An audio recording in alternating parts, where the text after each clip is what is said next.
I work at a seemingly small pet store in a quite average American town. We sell a variety of foods for your fluffy friends, toys, and animals as well. We also have cryptids. The store isn't much bigger than any other pet store. It looks fun and welcoming from the outside, and the inside looks like a cozy warehouse. We're located in a desert, but that's all I can tell you.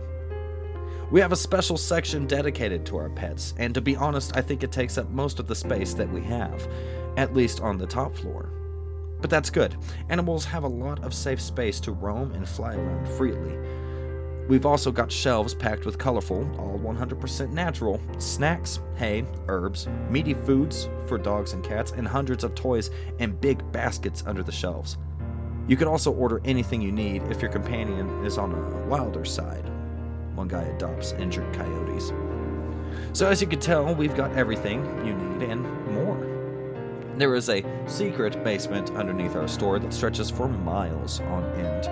All our employees know about it and are trained to take care of everything that lives down there. No one else in town knows about it except for a few veteran customer residents. Almost all of our basement level clients are from other states or even countries. We sometimes call it the pit underneath or simply the crypt. It's the biggest basement you'd ever seen. Rows of prison-like cells that were customized to safely accommodate their owners seem to go on forever. We have about 250 cryptids, but there are at least 500 more empty cells. And we know all of them, and take care of them as we do with all our small friends on the top floor. I can't really tell you why they're here, but I can tell you how they got here, and how we manage them. Well, at least some of them, because some things are too secret to even mention from here. It's quite similar to the SCP organization, but our species aren't as dangerous. I'd say we're more laid back than those guys. Important note, we are well-trained professionals and have strict rules regarding the underneath. No one and nothing is in danger. We put our hearts and souls into caring for both the cryptids and animals on the top floor. I think I'll start easy and fun. Why do you think no one has seen Bigfoot since that famous film? Well, he's here. He's been here all along. The clip was captured by one of our owner's grandfather right before he took Bigfoot and got him here. Don't worry, he didn't just take him and forced him to be here. No, Bigfoot came voluntarily. It sounds crazy, but I swear it's true. There were some problems in the woods, and the Sasquatch was in direct danger, so we had to intervene.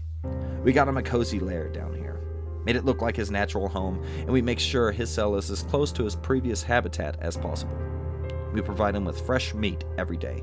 We bring animals to play with. He's a huge, scary-looking guy, but he's very friendly, and all that good stuff. I also forgot to mention, the cells are different. They kind of act on their own, and they adapt to the residents' needs.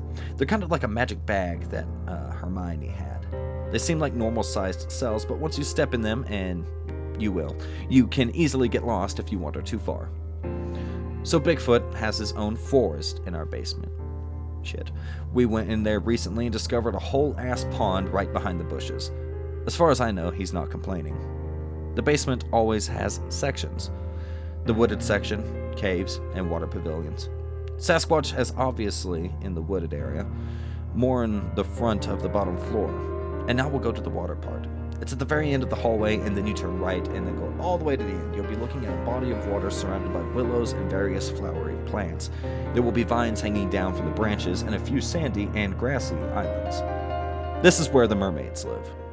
The cell is soundproof, so none of us end up at the bottom of the lake, and we don't really get in there. When we need to go into their cell, we have a special female unit that take care of the problem. Mermaids aren't a threat to women. In fact, they love and adore them. Every time we call in the unit, they end up with dozens of flower crowns, pearls, and small handcrafted gifts from our fish girls. It's really sweet, but knowing what they use to make them is a little off-putting. Right next to the mermaids is where the Usakas live. Their cell looks like a meadow that you'd find somewhere in the middle of the forest with a murky and shallow pond in the center. It's also soundproof. They're more dangerous to us than the mermaids, so we have to be more careful around them. But they usually just sit on the edge of the water, gossip, and brush their hair. They're not exactly cryptids, but they do somehow fall into that category, and we're the only place that could keep them. They don't try to cause trouble. They're dangerous if you don't follow the rules, but they don't try as many tricks as the mermaids do. They get a little more restless in early June, and they are more eager to try to make us go in. If we stare too long, they get angry and sometimes throw things at the door. And it's not flowers. We do have a nice pack of jackalopes somewhere between the wooded and caved sections as well. They eat normal rabbit food, and sometimes we throw them some meat as a treat. They also love dried dandelions. Only dried, though. It's the only thing that would make them behave and let us take care of their antlers or any other health-related issues. Some of them are very friendly and let us pet them just like normal domestic bunnies. They love it. There are still many that I could tell you about, but I'll keep it for later if you're interested. We have very famous creatures that aren't kept secret from the public, so maybe I'll introduce them at some point.